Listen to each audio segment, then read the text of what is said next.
يا نبي سلام عليك يا رسول سلام عليك. Nah, dan malam mati itu setiap zaman ada. Dulu di zaman Syekh Abdul Qadir Jilani muridnya, jadi mabuknya Syekh Abdul Qadir Jilani diturunkan kepada Qutb Alban, turun ke beliau. Kalau nggak ada orang mabuk kayak beliau, nggak akan ada orang seperti Salahuddin Al-Ayyubi, karena gurunya mabuk, muridnya betul-betul dahsyat. Nggak bisa nyelesain Palestina kalau nggak Salahuddin. Siapa gurunya, mursyidnya? Qutb Alban. Jadi kalau ada orang hari ini jualan khilafah tapi jauh daripada nur ilmu asrar ini, ilmu tasawuf, saya meragukan dia. Ya. Salahuddin Al-Ayyubi kemudian mengambil alih Al-Azhar tanpa perang, tanpa darah. Tuh, kalau udah dapat nur kewalian. Padahal sebelum itu Salahuddin Al-Ayyubi masih perang saudara dengan teman-temannya. Perang sama ini, perang. Ketemu Qutb Alban, nggak ada, aman. Dibersih nama Qutb Alban.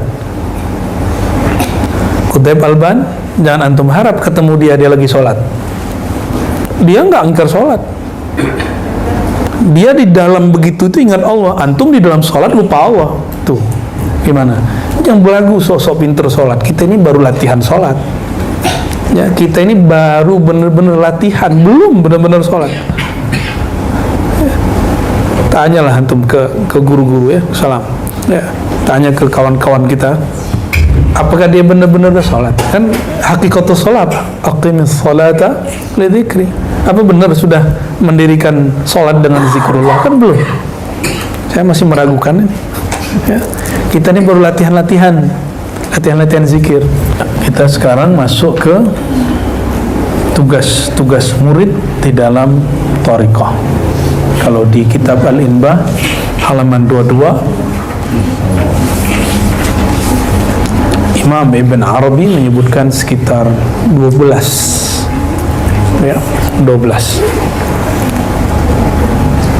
Ini ada beberapa fasal, kita loncat tidak masalah karena satu fasalnya berdiri sendiri seperti hikam. Jadi seandainya dimajukan, dimundurkan tidak ada masalah.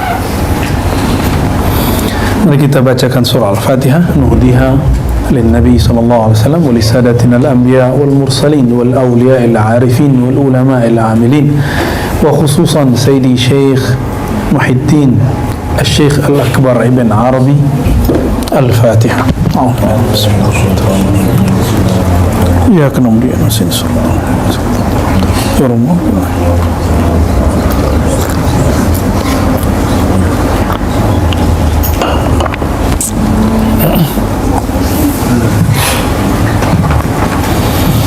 بسندنا المتصل للإمام الشيخ الأكبر محي الدين بن عربي قال: كل مريد لا يلقي على نفسه في أوان إرادته 12 وظيفة فليس بمريد. كل مريد, setiap murid. Kita ini disebut murid karena berkehendak ingin mengenal Allah, karena berkehendak ingin usul merasakan hadirnya rohani kita, kehadiran Allah Subhanahu wa ta'ala. Maka Imam Ibn Arabi memberikan rumusan adab-adab. Ini adab-adab besar, kita lakukan semampunya ya. Kalau nggak mampu ya dicicil, jangan ditunda-tunda. Nah, kullu murid ini tidak ada pengecualian, semua kullu murid, kecuali majzub. Majzub tidak disebut murid ya. Murid berarti salik. Jadi kalau di level macam-macam thariqah itu kan ada thariqah 3 yang saya sebut biasanya. Thariqah sufi itu salik, murid. Thariqah majzub itu muhib, ahli mahabbah. Yang ketiga thariqah malamatiyah. Kita ini yang pertama ini. Antum gak akan sanggup ngikutin wali majzub, dan juga gak akan sanggup ngikutin wali malamatiyah ya. Tapi kita ihtiram kalau ketemu wali majzub, kita tasdik kalau ketemu wali matinya husnuzan, karena ujian malam mati husnuzan, selalu husnuzan atau suuzan, baik sangka atau buruk sangka, nggak lebih dari itu ya, tasdik atau inkar ya. Kita yang pertama ini, kalau di Majzub dia punya sistem yang, kalau di filsafat itu ada aliran namanya post struktural. Jadi dia nggak mau ngikut program, di jalannya jalan sendiri, dia nggak ada rambu-rambu dia. Itu Majzub malam-malam itu nggak ada rambu-rambu. Mereka tidak pernah ingkar syariat, tapi jangan antum berharap melihat mereka mengamalkan syariat, kecuali mereka lagi halnya sufi. Majzub, orang Majzub gimana mau? Majzub kan urfi anhul qalam. Majzub itu ada orang mabuk 70 kali lipat dari Majzub, daripada sakr, orang mabuk. Kalau Malamatiyah, dia mabuknya disimpan di bagian paling dalam hatinya, aslinya dia mabuk, tapi Allah beri kemampuan kepadanya menahan mabuknya. Nah, itulah Nabi SAW menyisakan sedikit itu, tapi Nabi nggak sampai Malamatiyah karena beliau lebih kuat. Maka beliau mengatakan syayyabatni Hudun wa akhwatuha. Hud wa akhwatuha. Ada hadis begitu? Hadis sahih, ada di Bukhari, kesingat saya. Surat Hud dan saudara-saudaranya membuat kepalaku beruban. Apa itu? Diusut-usut banyak ayat-ayat yang berat, tapi yang paling berat wastaqim kama umirta. Hei Muhammad, istaqim, hendaklah engkau teguh supaya nggak mabuk ya. Ada sahabat Nabi Hudzaifah, ada Hanzalah, itu orang-orang ketika kena mabuk itu nggak tahan. Jadi sahabat Nabi itu ada yang nggak tahan. Maka ada beberapa riwayat sahabat Nabi beberapa ayat pingsan. Di zaman Sayyidina Al-Hasan Al-Basri dibacain surat Al-Hadid sampai di ayat alam ya'ni lil ladzina amanu an takhsha'a qulubuhum li dzikrillah, pingsan. Kita nyebutnya fana, gak kuat nahannya. Sayyidina Musa pingsan, benar? Benar ya? Sayyidina Musa pingsan. Ini hal yang bergejolak di dalam hati, mau disampaikan nanti ditakfir orang. Nah, itu yang dikatakan Sayyidina Abdullah bin Abbas. Ini ada ayat, kalau aku jelaskan mana ayat ini, la kafartumuni, kalian akan kafirkan aku.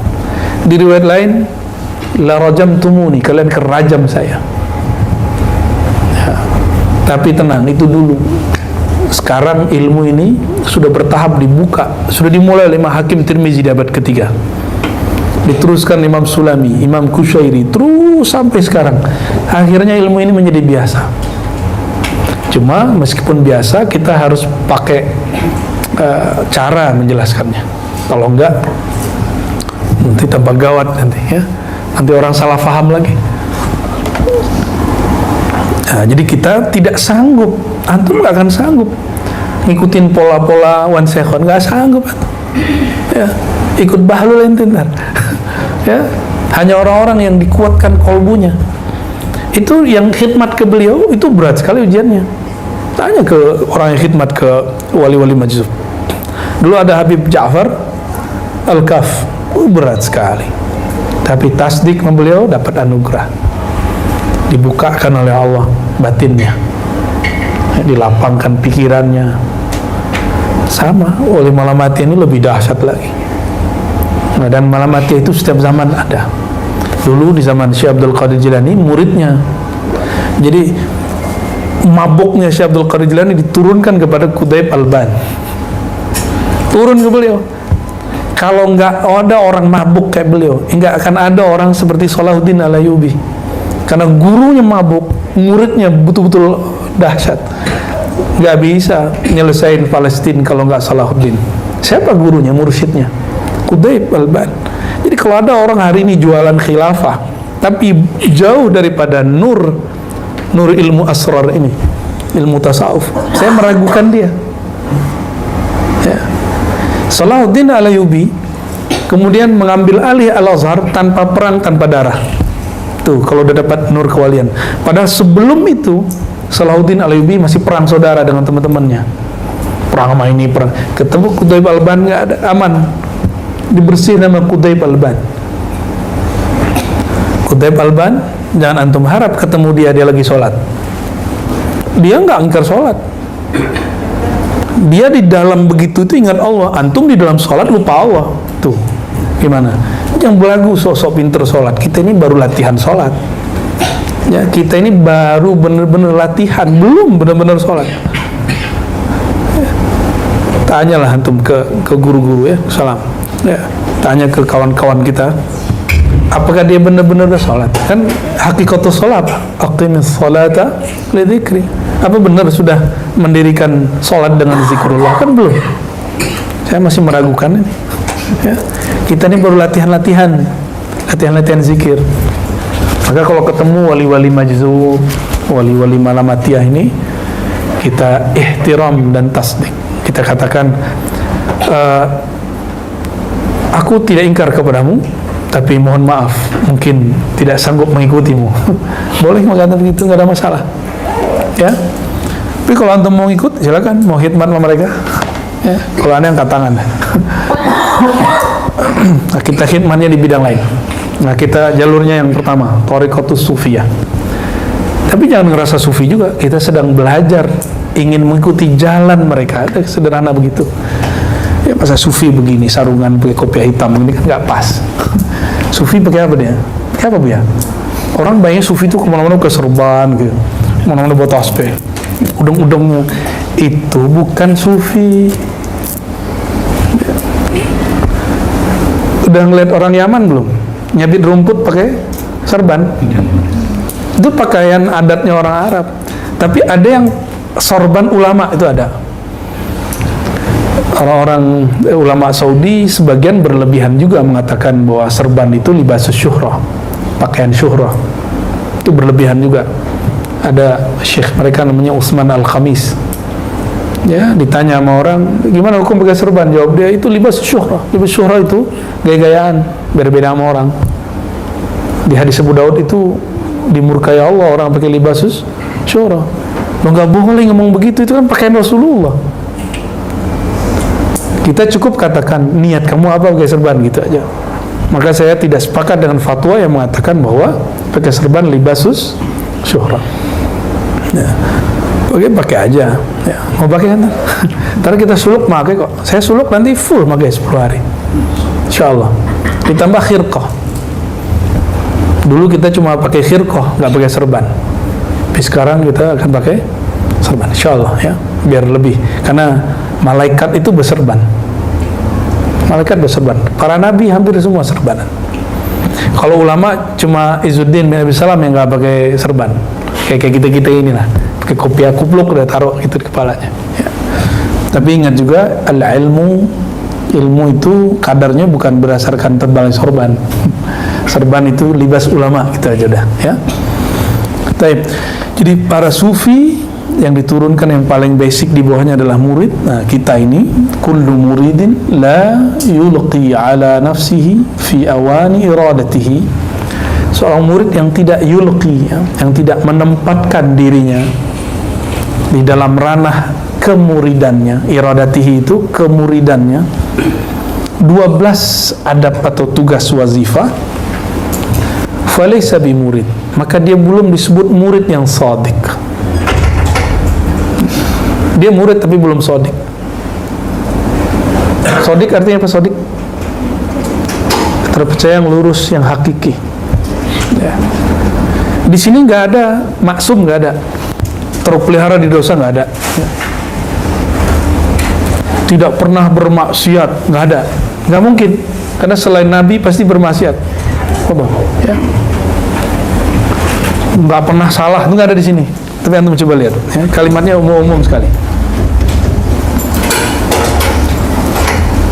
Yang pertama, talabus syekh.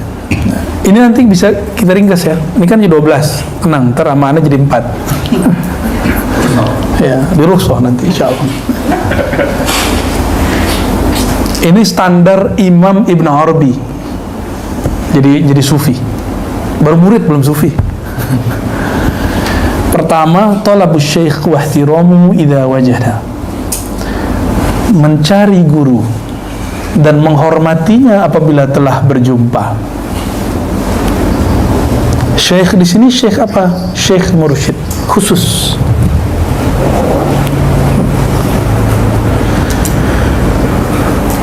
Belajarlah cara ihtiram kepada para santri. Nah, di sini kan ada beberapa teman antum yang santri, tanya adab santri ke dia. Ya, yang tahu adab tuh santri biasanya. Ya. Yang kedua, mubaya'atuhu lahu 'ala ar-rakha'i wa syiddah. Berbaiat kepadanya. Nanti ini bagian dari rukhsah ini. Berbaiat sumpah setia kepadanya baik dalam senang ataupun susah. Makanya kenapa kita akhirkan baiat itu, ngaji dulu, terlihat istiqomah ngajinya, baru talqin, habis talqin dia khalwat, baru terakhir di baiat. Aslinya begitu. Tapi kalau dulu enggak, di depan baiat kan berat. Nah, sekarang kita buat, setelah musyawarah dengan para masyayikh dan istisyarah juga kepada Allah Subhanahu wa taala, istikharah, nah dapatlah tahapan-tahapan yang kira-kira secara global begitu. Awalnya ngaji, lalu talqin, suluk, syukur-syukur dapat baik. Karena kalau baiat antum nggak boleh ingkar munafik. Karena termasuk orang yang idza wa'ada akhlafa, dia janji dia ingkar. Makanya saya jarang sekali terima baiat tuh. Kalaupun baiat kita meniatkan bukan dari mewakili diri kita, enggak, tapi mewakili guru-guru kita, gitu. Walaupun saya dapat izin mentalqin dan membaiat sekaligus, ya. Kita kemudian mencoba mengolah gimana biar, karena zaman now ini gak mungkin semua orang siap baiat. Dan belakangan saya lihat Syekh Ali Jum'ah ternyata pandangannya seperti itu. Kata beliau, jangan baiat dulu, talqin aja dulu. Ternyata sama, ilham itu turun ini kan sama. Nah, karena kita termasuk muhibbin beliau, kita juga dapat isyarat itu. Pas saya lihat videonya, alhamdulillah sama dengan para masyayikh, ya. Kita bersyukur atas isyarat-isyarat dari Allah Subhanahu wa taala, ya. Yang kedua, wa ayyakuna ala nafsihi la laha. Itu bedanya apa tuh? Kemuridannya ala nafsihi, bukan laha. Apa beda ala nafsihi dan laha? Laha itu yang baik-baik aja. Kalau ala nafsihi, di situ ada pengorbanan. Nah, dia mengorbankan egonya, itu namanya ala nafsihi. Antum coba lihat nih Buya Asfi, Buya Aldomi, Lora Ali. Ini egonya luar biasa loh. Ane tahu persis. Tapi bisa ngaji di sini, di Ribat, itu luar biasa. Ini bukan tazkiyah, ya. Ya, Allah yang ahakku bitazkiyah. Ya. Gengsinya luar biasa. Kita kan seumuran. Kan seumuran sama dia. Beda-beda bulan aja. Paling tua lebih dikit daripada Buya Aldomi kan. Gak jauh beda. Guru sama. Nah, tapi ketika mereka memutuskan, betul kayaknya ini yang wa ayyakuna ala nafsihi la. Jadi nggak terjebak pada rijal, tapi ya al-ihtiram itu bukan biqadar rijal, tapi biqadar al-ilm. Ilmu itu kan suka-suka Allah ngasih. Kadang ngasih ke sini, suka-suka dia. Umurnya lebih tua, lebih muda, nggak ada urusan. Ya. Seperti Imam Bukhari, umurnya baru 17 tahun, kata Al-Hafiz Abu Bakar namanya. Abu Bakar siapa namanya belakang tuh? Al-Harawi Pak Al-Maruzi. Bukhari itu ustazuna. Kalau hafalan kami salah, dia yang benerin. yang ngomong umurnya 40, 50-an.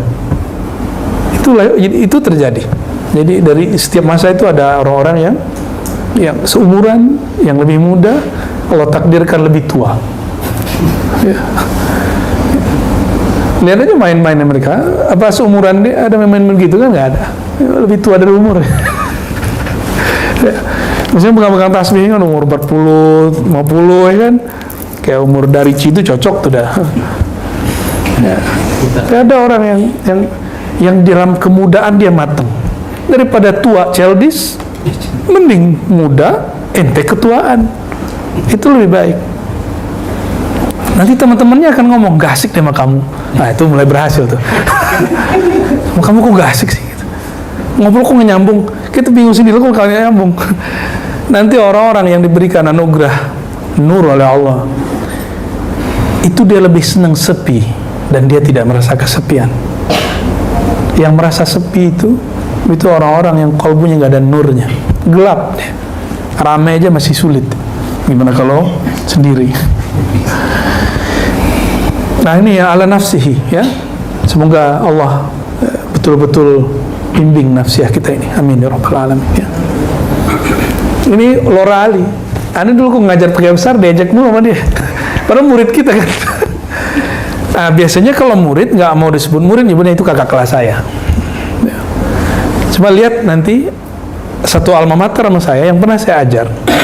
Dia nggak, nafsiyahnya masih main. Atau saya nih diajar sama kakak kelas, nafsiyah saya main.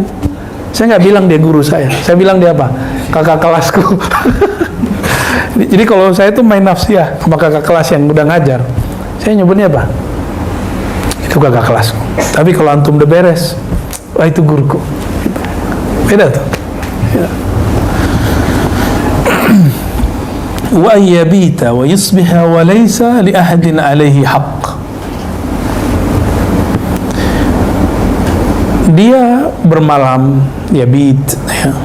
Dia masuk ke siang hari atau malam hari, wa laysa li ahadin alaihi haqq.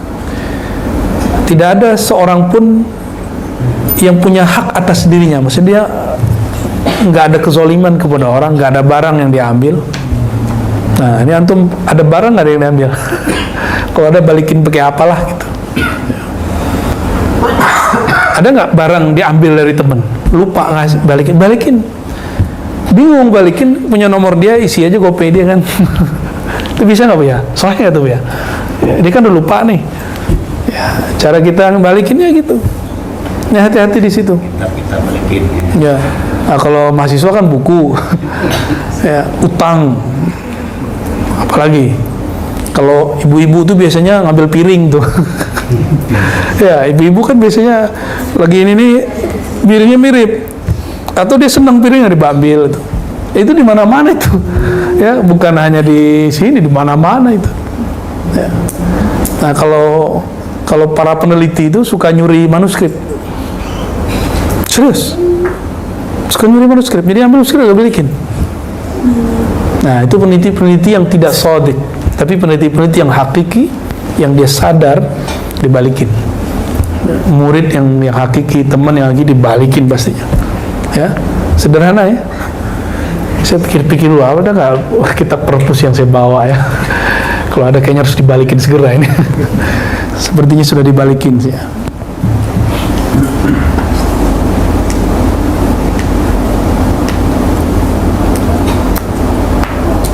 Wa khidmatul ikhwan. Nah, yang nomor 4 ini lazim, tidak bisa ditawar-tawar. Nomor 5, ini usaha. Berkhidmat kepada saudara. Bukan guru dulu, saudara dulu. Teman ngaji. Mulai-mulai apa, ngidangin air tuh. Kalau dia datang mempersilakan, nah, mulai. Kalau ada makanan kita dahuluin dia. Nah, itu namanya khidmatul ikhwan. Kapan orang mau berkhidmat? Kalau dalam dirinya nafsiyahnya sudah beres, dia menganggap dirinya tidak lebih tinggi dari di sampingnya, baru dia mau khidmat.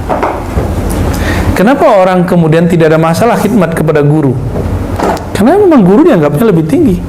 Tapi ada masalah ketika khidmat kepada ikhwan. Kenapa? Dia merasa dirinya lebih tinggi atau setara. Maka antum yang kalau kesini misalnya kotor nih, kalau ngandelin Idris mulu kan kasihan Idris nih. Idris, Panji, mana siapa lagi? Daus ya, Dawami, kasihan.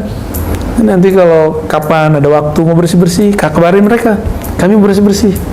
Mau ikhwan atau akhwatnya, mau khidmat listriknya silakan, mau khidmat apanya silakan. Kita mulai mendahulukan teman.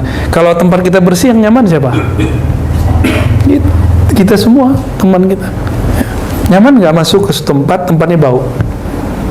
Nah, maka dalam salah satu kunci keberhasilan satu surau, zawiyah, ribat, tempat thariqah, tempat zikir, tempat ngaji, masjid, surau adalah tempat bersucinya. Jadi ke depan tuh WC harus bersih, kamar mandi harus bersih. Nanti kita sedang setting yang di BSD itu, insya Allah ya, toiletnya harus betul-betul lux, insya Allah ya. Karena kalau nggak bersih taharah di situ, gimana mau bener zikirnya? Apalagi antum yang syak berulang-ulang. Ntar yang berulang-ulang kabarin tim Dewan Mursyidin kita. Nanti ada terapi. Ada langkah-langkahnya. Kan sudah ada yang berhasil. Ya, ada kan sudah berhasil. Dia nggak syak lagi. Wudu bisa setengah jam. Ya. Orang masuk ke kamar mandi, ke tempat wudu cakep, keluarnya basah di mana-mana. Ya. Melupakan esensi wudu. Sibuknya di udah nyampe di kaki lah, kayak telinga kurang, naik kaki lagi. Itu tanda-tanda masih belum beres. Itu bisa diterapi nanti. Ada terapinya. Nah, nanti pola-pola itu akan bertahap kita. Intinya sekarang jangan dulu. Sekarang kami sedang berbenah ya. Kita sedang berbenah, sedang mengerjakan apa yang perlu kita kerjakan. Ya.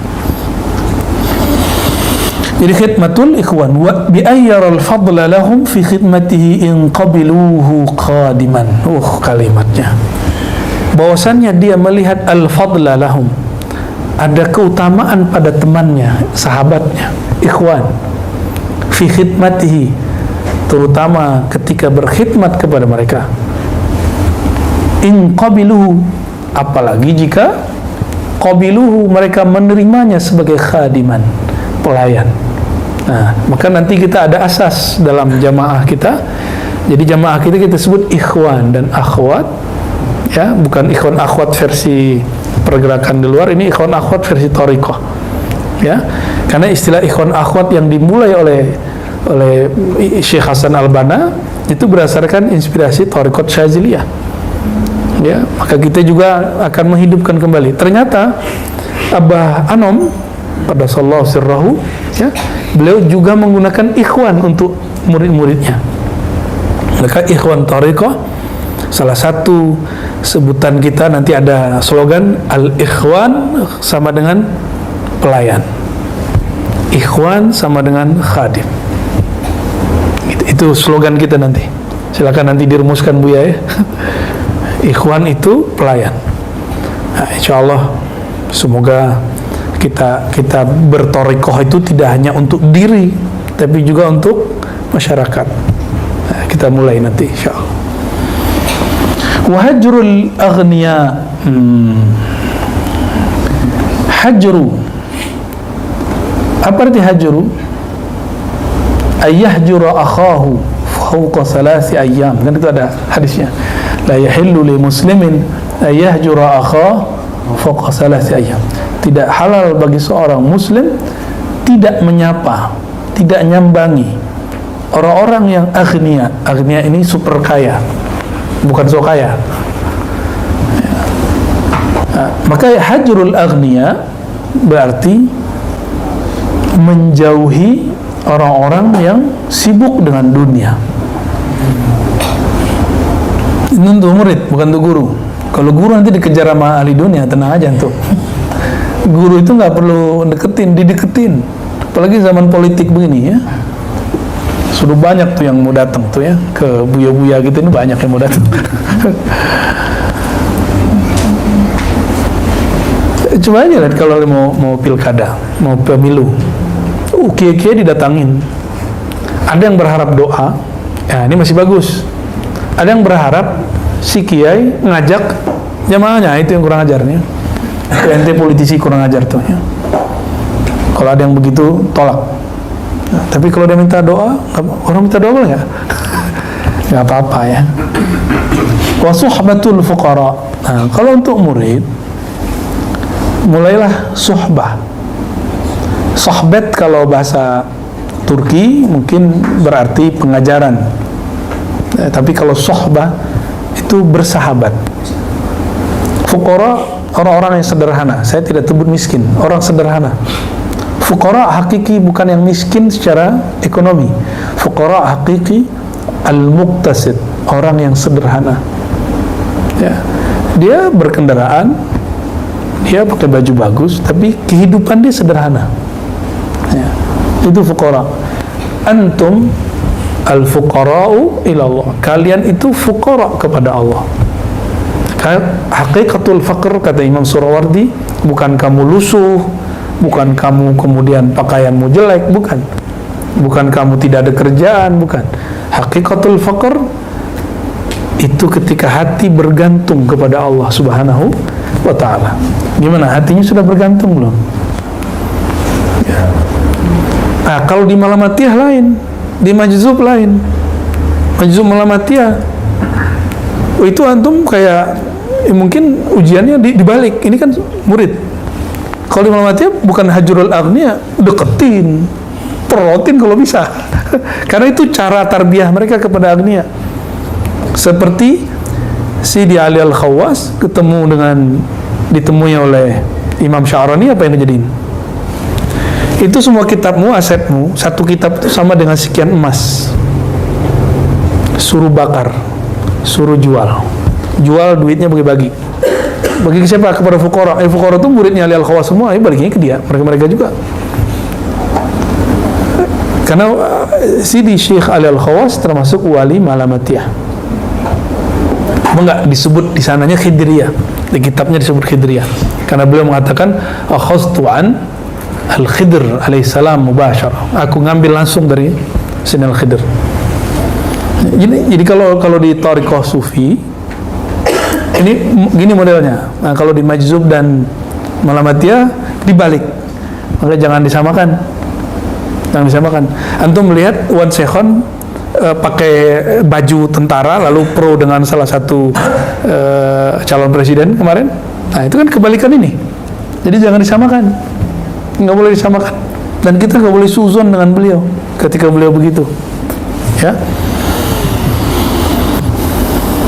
Wal mubadaratu wal imtithal lima ya'murunahu bihi min aghradihim.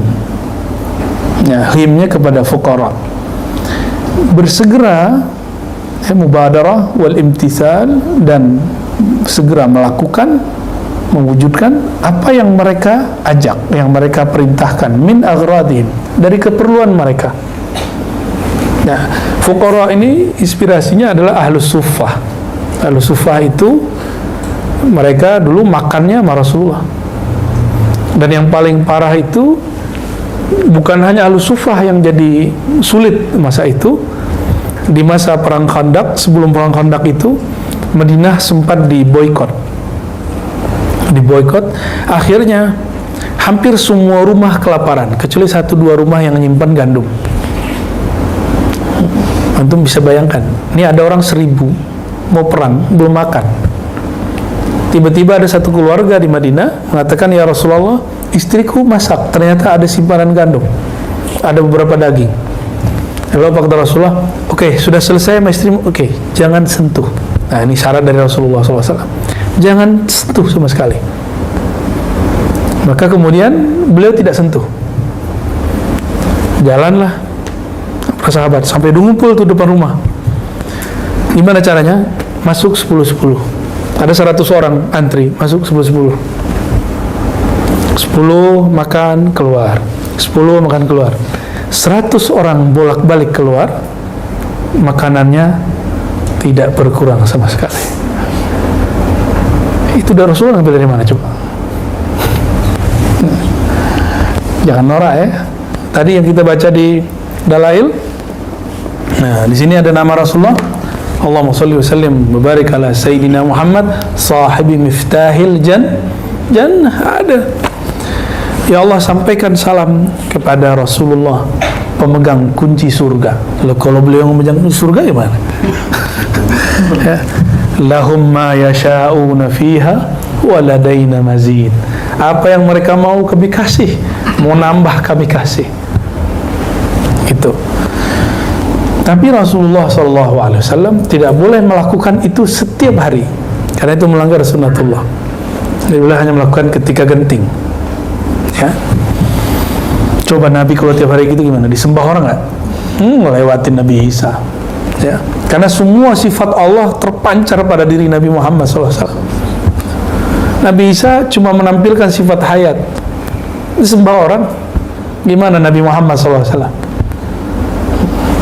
Tapi kita nggak akan pernah nyembah Nabi Isa, nggak akan pernah nyembah Nabi Muhammad SAW. Tapi antum nggak sah nyembah Allah kecuali melalui Nabi Muhammad SAW. Ya, clear ya? Jadi benar nggak Ar-Razi mengatakan menyembah Nabi Isa boleh? Enggak boleh lah. Siapa yang bilang boleh nyembah Nabi Isa? Tapi ente sujud di depan Ka'bah. Ka'bah lebih mulia dari Nabi Isa atau Nabi Isa lebih mulia dari Ka'bah? Lebih mulia Nabi atau batu bata atau Hajar Aswad? Nabi. Sujud mengarah kepada Ka'bah boleh nggak? Boleh nggak? Boleh dengan syarat antum nggak nyembah Ka'bah. Itu maksud kita dulu. Ada orang sujud di depannya Nabi Isa, tapi dia tidak berniat menyembah Nabi Isa. Yang disembah siapa? Allah. Itu orang salah paham. Makanya saya tanya lagi, lebih mulia Nabi Isa atau batu bata yang dijadi dan kiswah hitam? Lebih mulia mana? Nabi Isa. Itu yang dikatakan oleh Abu Abbas Al-Mursi, jika ada wali dibukakan kolbunya oleh Allah, batinnya oleh Allah, itu semua sifat-sifat yang dia bisa lihat. Itu bukan sifat dia, sifat Allah. Maka orang akan yazunnuna annahu Allah. Orang akan kira dia itu Allah, padahal bukan Allah. Itu yang terjadi, ya. Jadi nggak benar kalau Ar-Razi mengatakan bahwa menyembah Nabi Isa itu ahli tauhid. Nggak ada.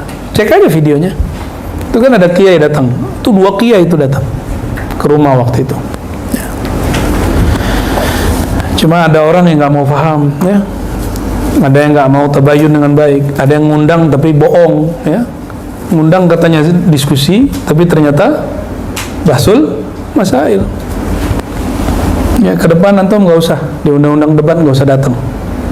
Khalas, ya, da'hum, tinggalkan mereka. Ya, kulillah, ya, katakan saja Allah, kita zikir dan ngaji aja banyak-banyak, ya. Kalau mereka nggak mau mayungin kita nggak butuh payung kita Allah, ya kan? Ya kan? Sederhana tuh. Yang memayungi kita Allah. Sejak kapan organisasi tarekat gunanya untuk nyalain orang?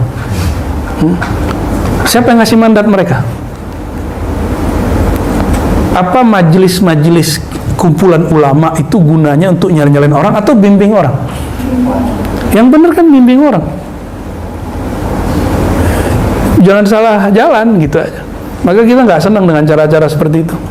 Ya, ke depan kita tetap istiqamah insyaallah dalam aqidah Ahlussunnah, bermazhab Syafi'i dan bertariqah yang sahihah yang muttasilah ila sayyidina Nabi sallallahu alaihi wasallam, imma ruhiyan atau imma sanadan, ya, baik secara ruhiyah ataupun secara sanad, insyaallah. Wastidamatu dzikr. Nah, nyambung nih. Mudawamah, istidamah itu berusaha untuk mendawamkan zikir. Namanya udah dawam kan? Udah dawam, tidurnya masih dawam nih. Gimana cara istidamah? Jadi kalimatnya bukan dawamul zikir, tapi istidamatul zikir, berusaha mendawamkan zikir. Karena dawam zikir cuma dia doang yang punya nama nih. Ya, nggak mungkin kita. Wa muhasabat wa muraqabatul qalb. Nah, orang kalau sudah zikir dan tetap ngaji, bermakrifat, lama-lama berbuah zikir dan ilmunya, disebut dengan muraqabah. Zikir tanpa nyebut, itu namanya muraqabah. Paling basic itu cukup ingat nama, disebut wukuf qalbi atau wukuf mutlak atau muraqabatul wukuf. Nanti naik, ada rasa bersama, nanti ada rasa kemana aja ngeliat dia, itu namanya muraqabah. Ainama tuwallu fasamma wajhullah, disebut muraqabah ainiyah pakai hamzah. Muraqabah itu banyak, di kitab tuh belum lengkap. Ulama kita nyebutin sebagian aja karena ini capek nulisnya banyak. Akhirnya oleh masyayikh kita ditulis 7, 14 berapa, itu nggak ada ujungnya.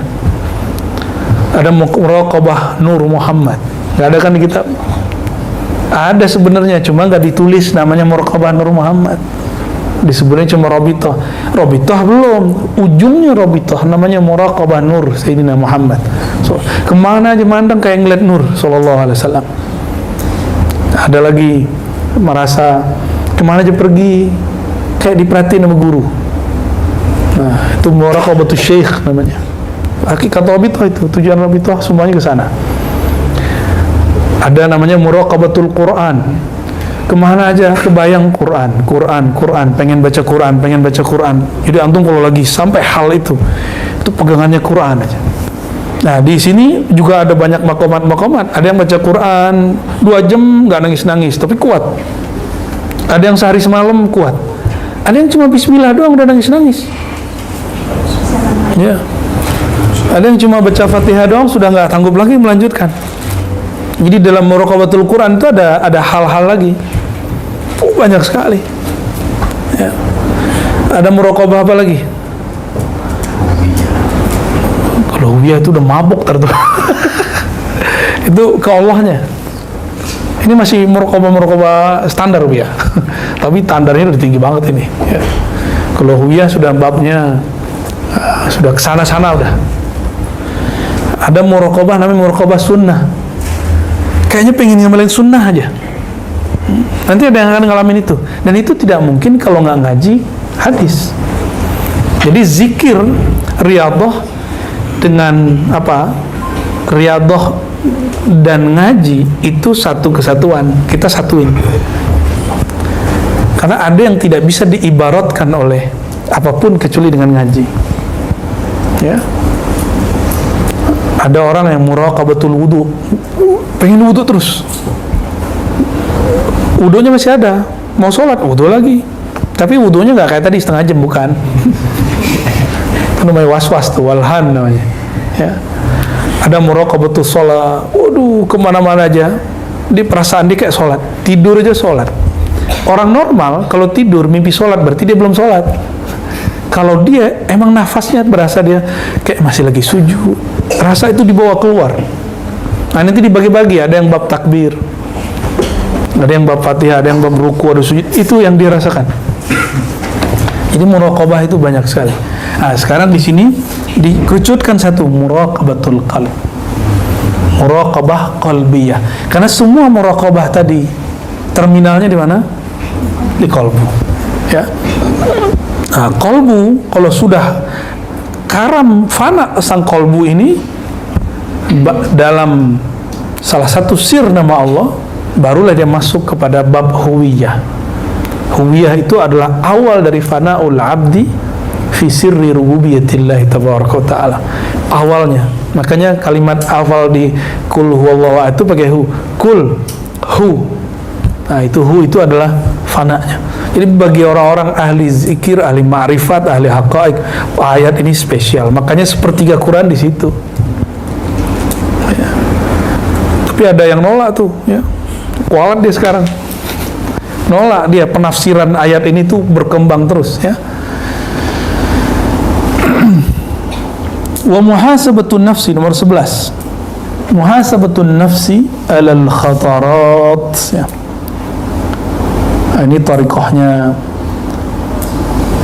Al-Imam Al-Muhasibi. Ya.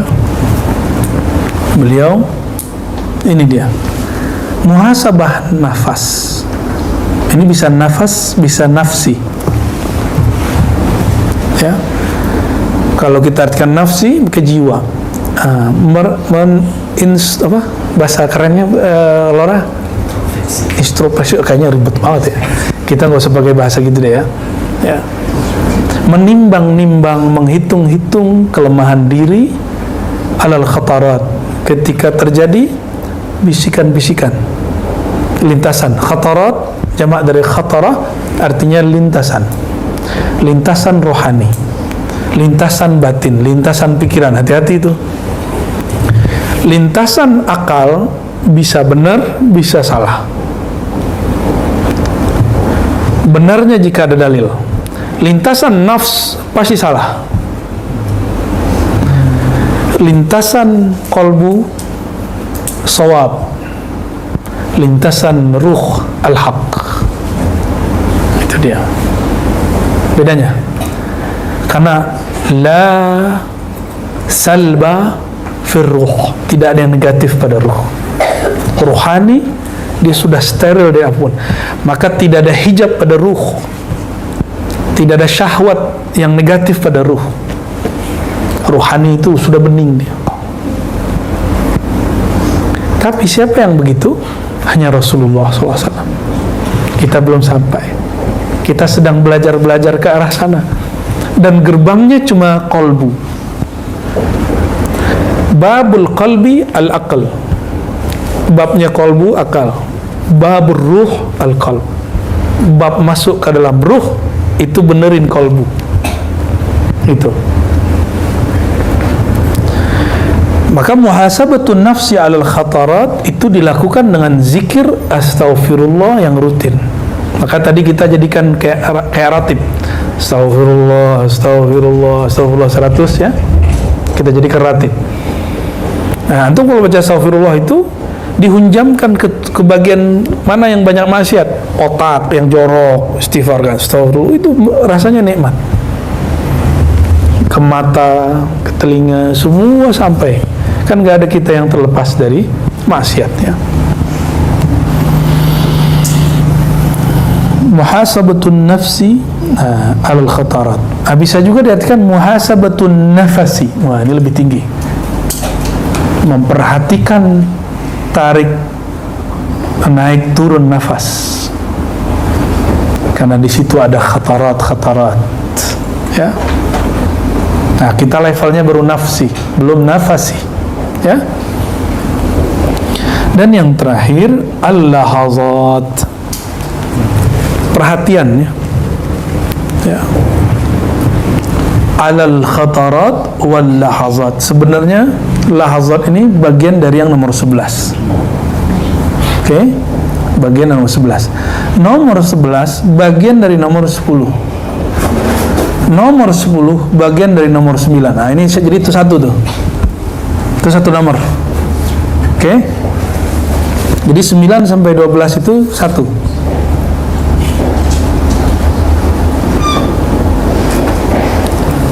5 sampai 8 itu satu, karena dia amal sosial.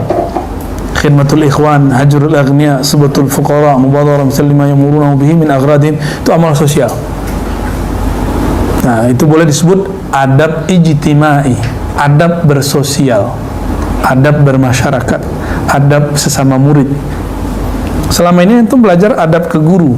Kapan belajar adab sesama murid? Nah, nanti saya request ke Buya Aldomi, kalau ada waktu bacakan di Tanwirul Qulub tentang adab ma'al ikhwan ya.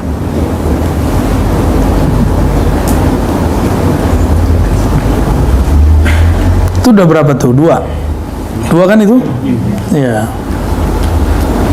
Nah, nomor 1 sendiri, nomor 2 kita masukkan ke bagian nomor 1 tapi disembunyikan ya.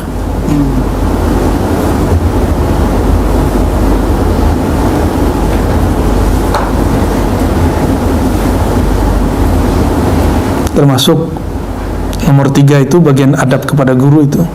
Nomor 4 sendiri boleh diartikan salamatul zahir wal batin, ya. Jadi tidak punya hutang lahir dan batin. Nomor itu jadi 4 nggak? Benar nggak?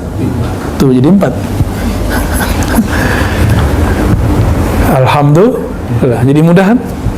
Tadi kalau 12 panjang bener, ya. Jadi kalau diringkas, cari guru, hormati dia, ikutin. Baiat nanti terserah beliau, ya. Dahulukan beliau, bukan diri kita, ya. Nomor 3 masuk ke situ. Nah, yang nomor 4 di situ jadi nomor 2. Ayyabita yusbih wa laysa li ahadin alaihi haq. Jadi dia tidak punya hutang zahir dan batin kepada manusia, ya. Baru yang ketiga, amal sosial, terutama ibda biman ta'ul, ya, sesama teman ikhwan dulu. Yang ketiga baru masuk ke kolbu. Jadi puncak keempatnya masuk kepada bab kolbu. Benar nggak? Keempatnya baru kolbu. Fa in waffa al-murid bihadhihi al-wadha'ifi falyubashshar bi khairin. Kalau sang murid sudah mengerjakan 12 yang kemudian dibagi 3 jadi 4 itu, maka falyubashshar bi khairin, maka berikanlah dia kabar gembira bahwa dia sudah melakukan hal yang baik. Wa illam yafi falyanzur li nafsihi kaifa yusallihuha. Kalau belum, berusahalah, ya. Insyaallah ini masih dalam sisi manusiawi.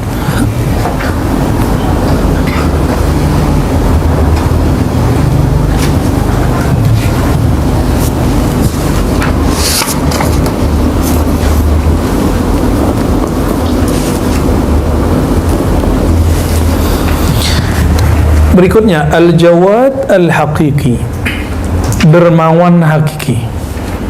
Siapakah yang disebut orang pemurah, suka berbagi? Selain yang dimaksud berbagi itu suka berbagi duit, berbagi makanan, berbagi apapun. Laisal jawad man jada bimalihi lil fuqara. Ini yang antum yang suka memberi orang. Ini coba lihat. Kita itu belum seberapa berdermawan dibandingkan siapa? Tidaklah yang disebut dermawan itu orang yang berbagi hartanya kepada fakir miskin. Innamal jawad man jada binafsi ala ilm wa man lakaha iya.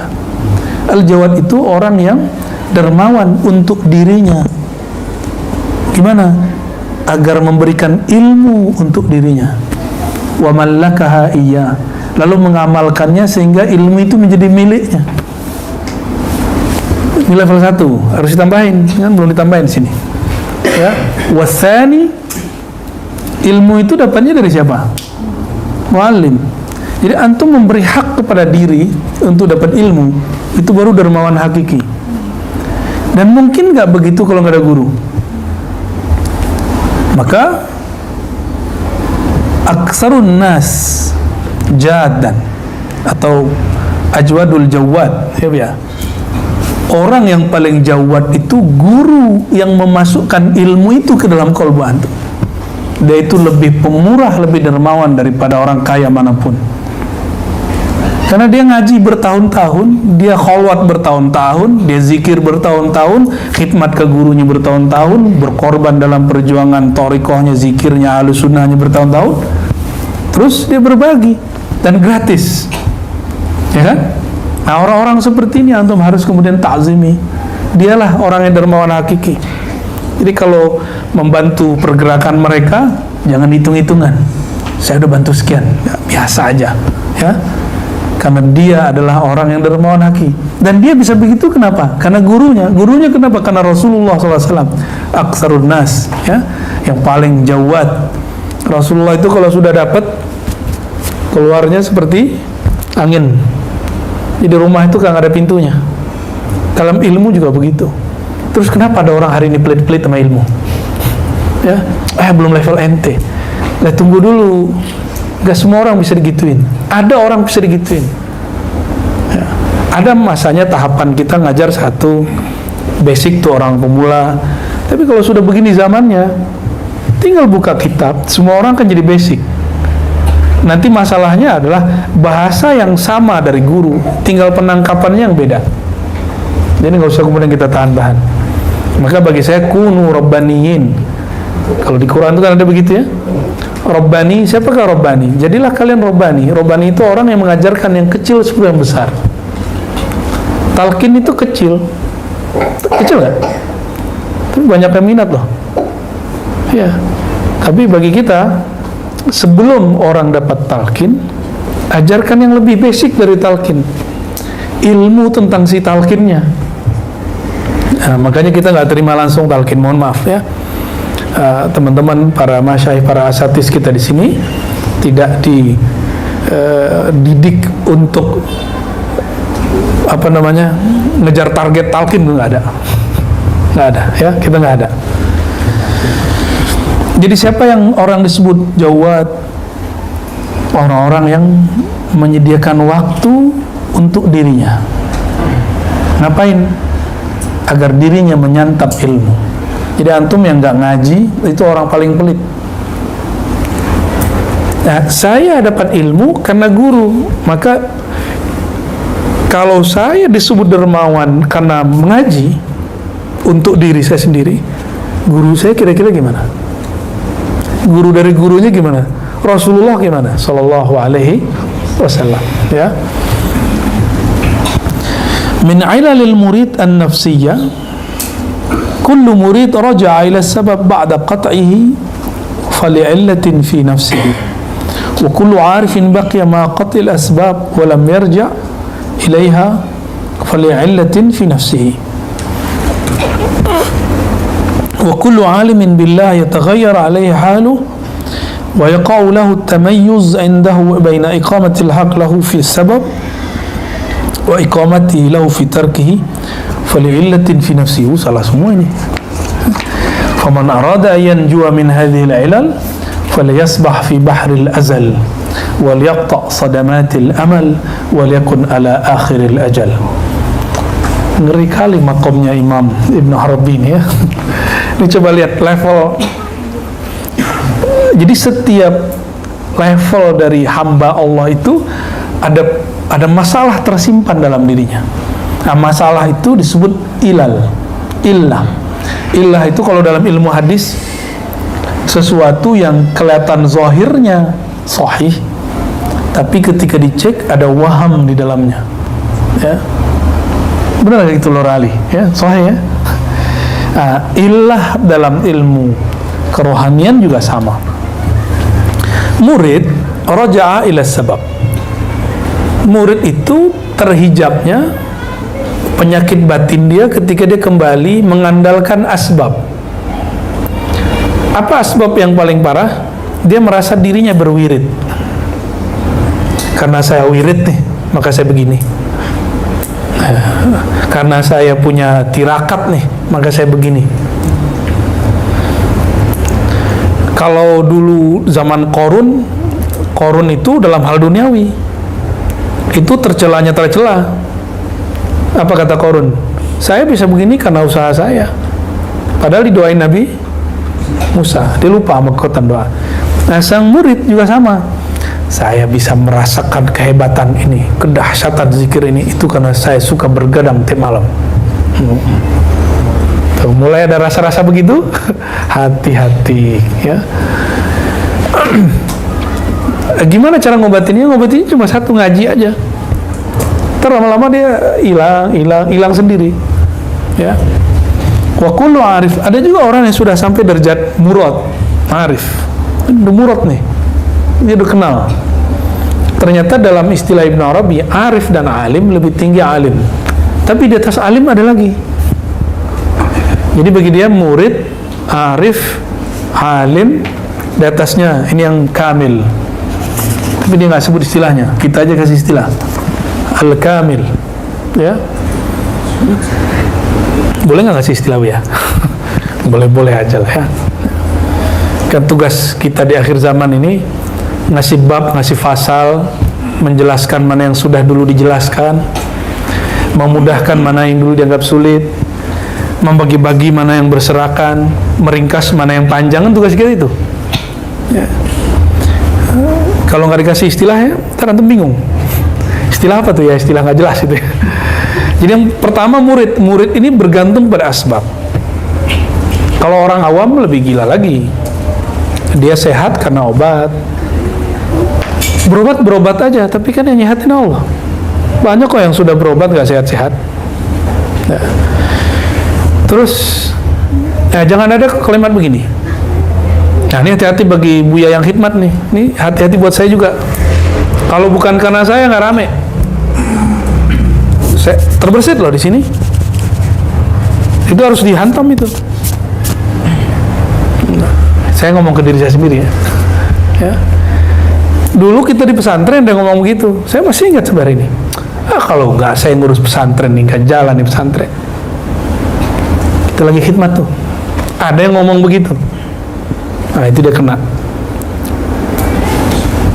Dia guru, tapi level rohaninya murid.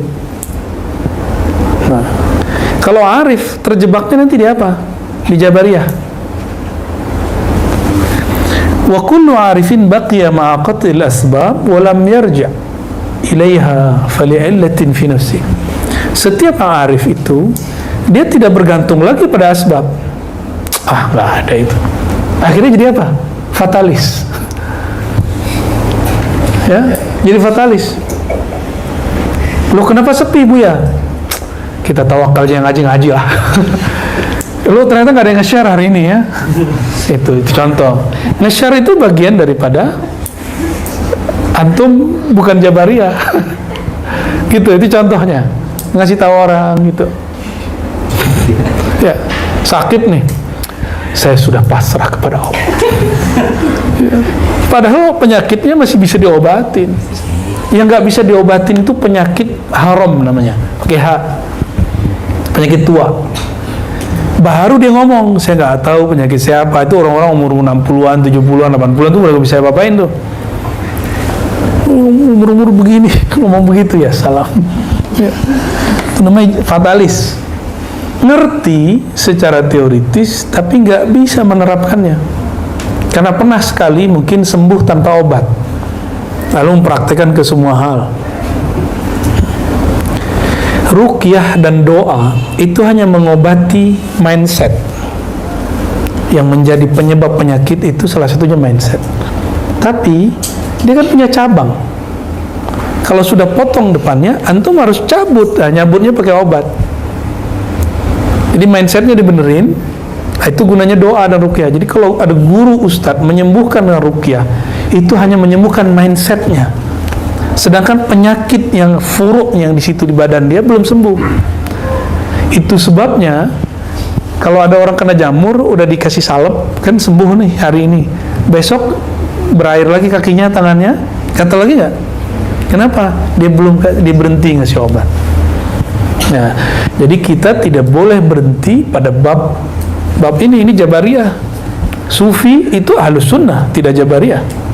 Ahlus Sunnah ini jelas. Tidak Jabariyah, tidak Qadariyah. Tidak fatalisme, tidak juga free will.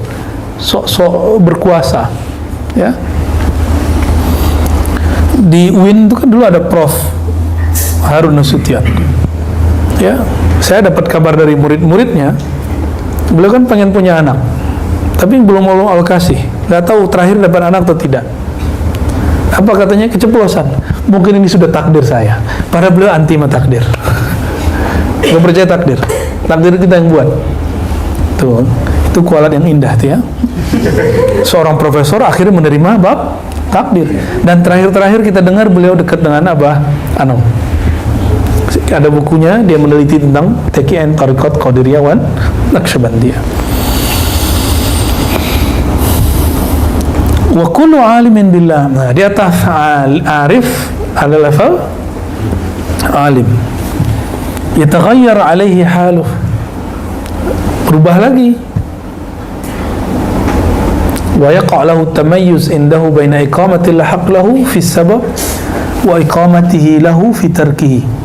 Nah, orang alim billah ini merasa dirinya mampu mengatakan, sadar, sekarang saya sedang pada bab takdir, sekarang saya pada bab kasab, usaha. Itu dia.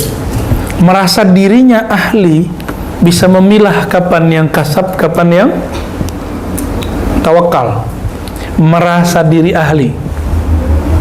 Itu orang alim tuh. Itu hijab fil illatin fi tafsih. Itu juga penyakit yang menghijab dirinya. Tuh, merasa bisa itu loh bahaya. Ya. Jadi ketika saya ngomong, kita ini kan Ahlus Sunnah, ini kadang-kadang kita terhijab loh. Ya, kita ini kan Ahlus Sunnah. Pasti benar, belum tentu juga. Ahlus Sunnahnya benar, antumnya belum tentu benar menerapkan Ahlus Sunnahnya. Ya kan? Kita ini kan thariqat, Syazili, Naqsyabandi. Iya, itu thariqatnya benar, tapi pengamalan antum kan belum tentu benar. Gitu. Faman arada yanjua min hadhihi al-ilal, kalau orang yang kamil, siapa yang ingin sampai kepada kesempurnaan, falyasbah fi bahril azal, maka berenanglah pada lautan ilmu azaliyahnya Allah.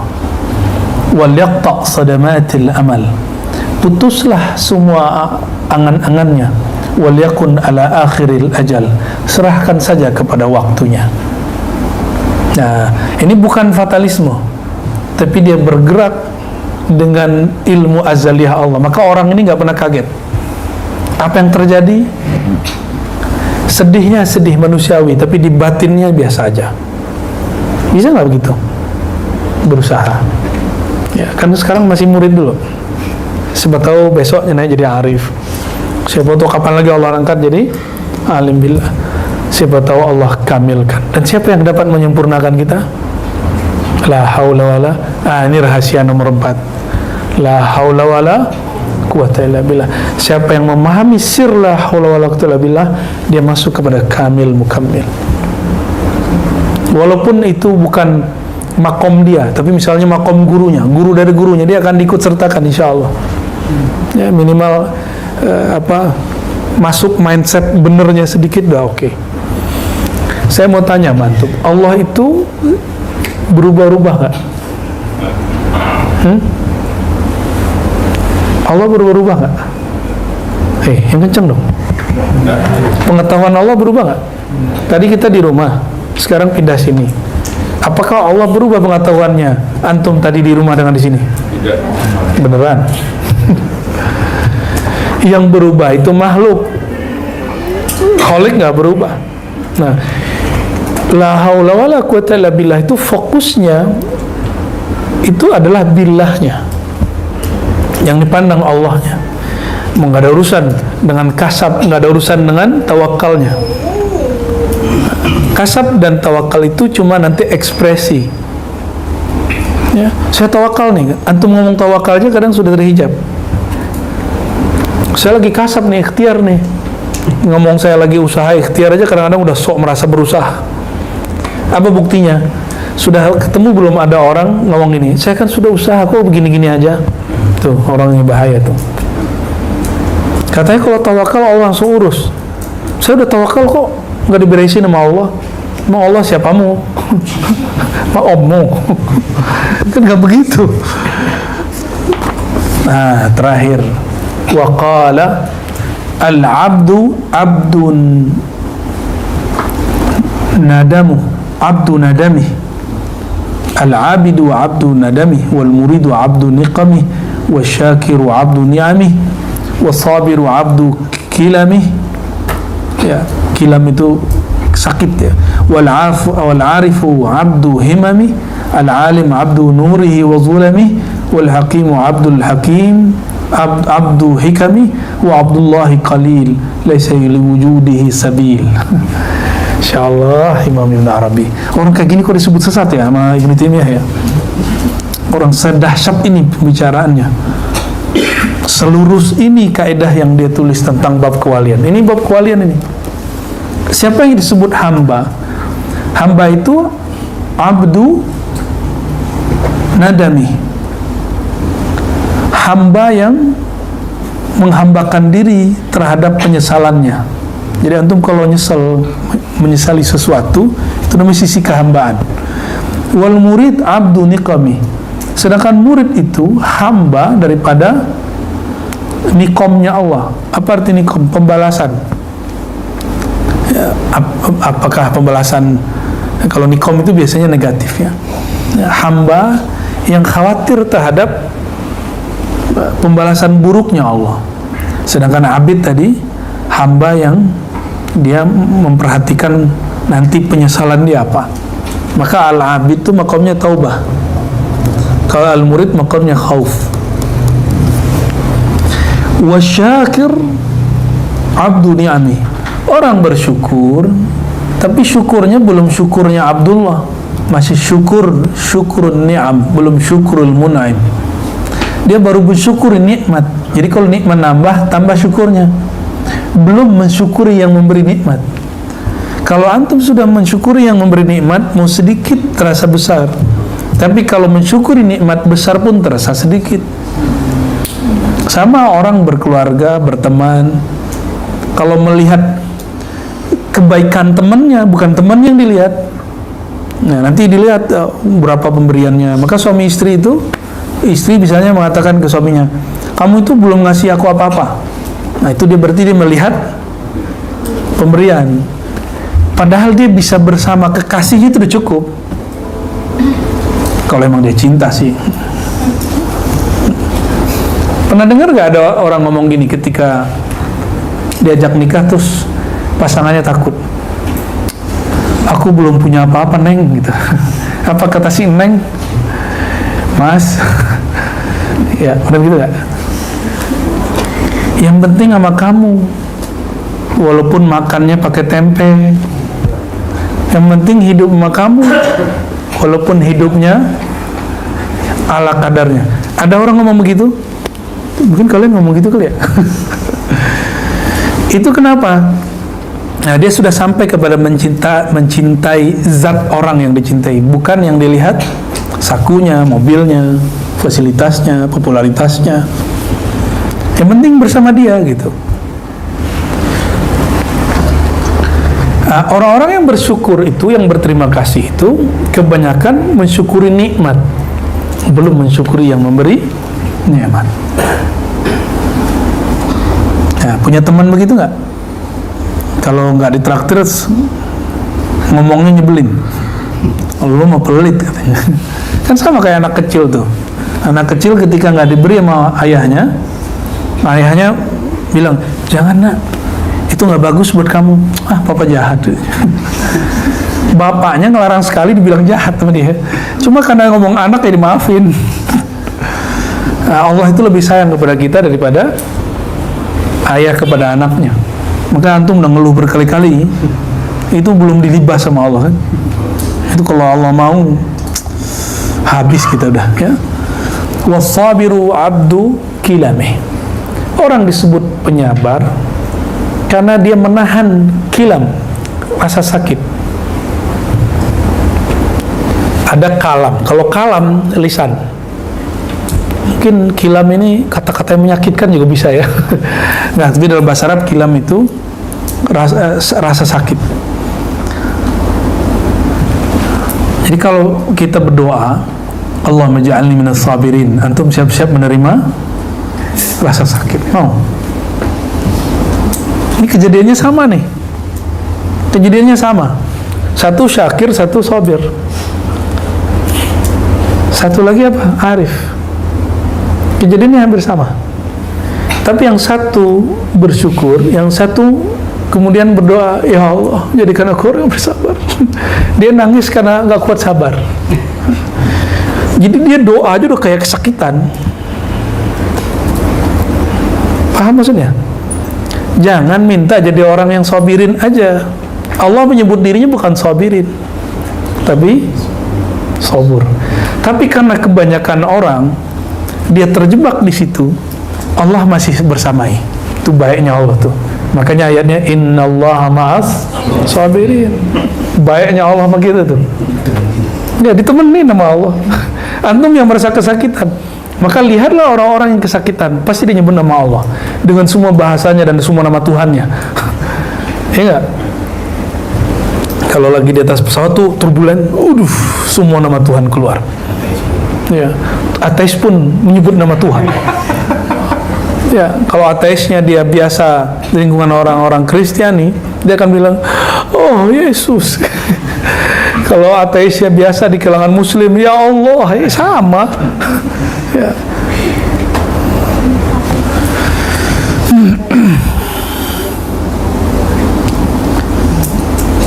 Yang berikutnya adalah arif. Arif ini abdu himami.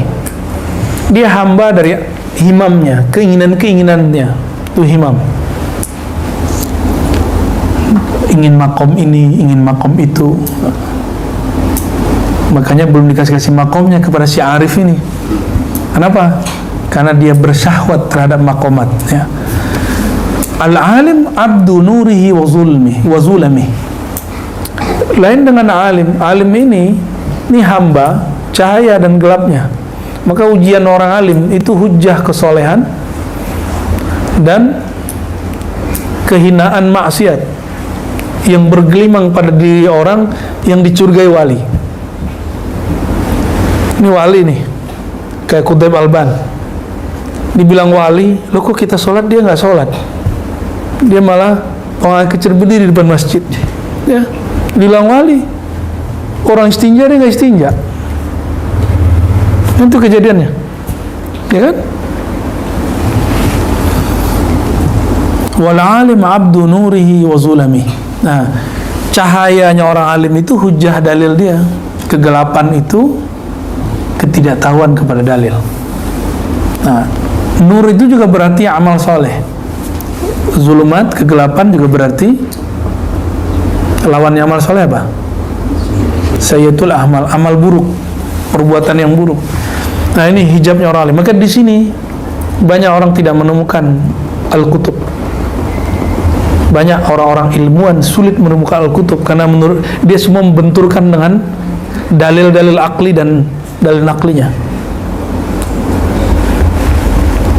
Coba antum bayangkan, sang hakim, sang qadi menyaksikan Qutb Alban buang air kecil berdiri depan masjid, orang lagi mau sholat. Dari takbir sampai assalamualaikum dia pikiran murah sama Qutb Alban. Berarti sholatnya paling khusyuk hari itu. Ya, khusyuk karena kusut memikirkan Qutb. Pernah nggak kakinya diinjak sama orang? Ada yang pengen softnya nyambung, ya. Tapi dari awal salam takbir sampai assalamualaikum antum cuma kepikiran kaki. Ya, itu ujian ya. Ujian ketemu orang begitu. Jadi kalau begitu udah biarin aja. Dia karena sedang mengamalkan ilmunya. Antum yang sudah ngerti gitu nggak usah kesel. Geli, aduh, jangan, biarin aja.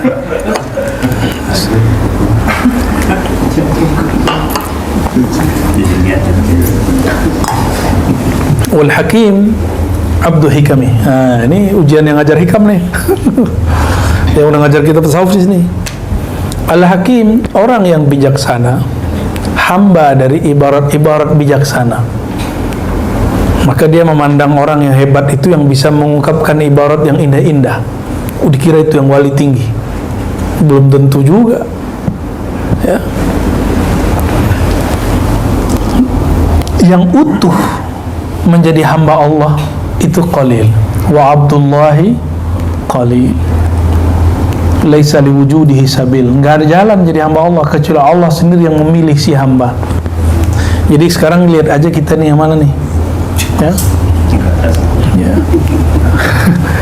Kayaknya nggak ada semua ya, Lora Ali ya. Terus kok ada orang jadi panitia kebenaran tuh gimana ceritanya tuh ya? Merasa diri paling benar, dia adalah gawang Ahlussunnah, dia adalah dewan yang bisa meluruskan para mursyid, ya salah. Ya. Yang bisa meluruskan, mengawasi semua torikot-torikot. Loh, dia siapa? Siapa yang ngasih mandat dia? Rasulullah. Nggak ada. Kita kalau ngikutin kitab ini, kita nggak bisa. Ya. Laisa liwujudihi sabil. Jadi teman-teman, ketika ada antum nanti yang dapat tugas-tugas kerohanian, tugas-tugas thariqah, nggak boleh GR, biasa aja. Ya, biasa aja kita. Kita ini abdun. Semoga kita jadi Abdullah. Itu aja harapannya. Ya. Kebetulan tugasnya lagi jadi alim, nggak apa-apa. Yang penting kita Abdullah. Tapi siapa yang memberikan keabdulan itu? Hanya Allah yang tahu. Oleh karenanya, fala yadda'i ahadun annahu fi hadzal maqam. Enggak boleh seseorang mengatakan saya sampai di maqam itu kecuali dia sedang sakar, dia sedang mabuk. Fa amma bi ni'mati rabbika fahaddits, baru boleh cerita. Itulah kata Rasulullah SAW. Jadi ketika Rasulullah disebut subhanalladzi asra bi 'abdihi, itu sudah paling tinggi. Nah, minimal katakan ya Rabb, aku belum sanggup menjadi mutlak sebagai abduka ya Rabb, ya Allah, tapi ya Allah fashhad, saksikan ya Allah, aku mencintai sang Abdullah, baginda Rasulullah sallallahu alaihi wasallam. Itu yang kita kemudian katakan. Kenapa? Al-mar'u ma'a man ahabba. Orang itu akan dikumpulkan bersama yang dia cinta.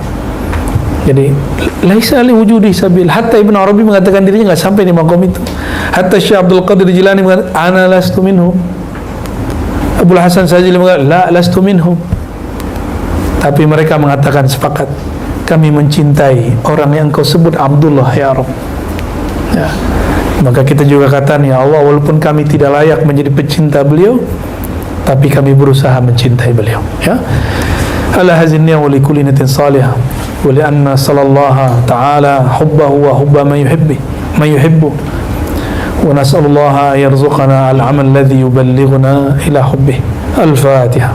A'udzu bismillah.